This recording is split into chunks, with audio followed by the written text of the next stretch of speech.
Hello साथीहरू, यसको नाम चाहिँ येल्लो स्टिकी ट्र्याप भनेर चाहिँ चिनिन्छ र बजारतिर पनि यसरी येल्लो स्टिकी ट्र्याप भनेर खोज्यौँ भने पनि सजिलैसँग उपलब्ध गर्न सक्छौँ।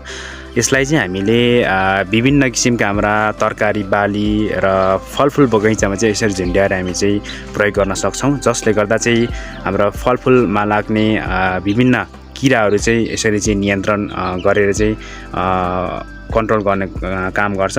तपाईहरु देख्न सक्नुहुन्छ विभिन्न किसिमका यहाँ फलको औँसा, झिँगाहरू र सेतो पुताली र अन्य किराहरू पनि थुप्रै यसरी चाहिँ यहाँ ट्र्याप गरेर मारेको छ, जसले गर्दा चाहिँ हाम्रा फलफुल र तरकारी बालीमा लाग्ने किराहरूलाई चाहिँ यसरी चाहिँ नियन्त्रण गरेको छ।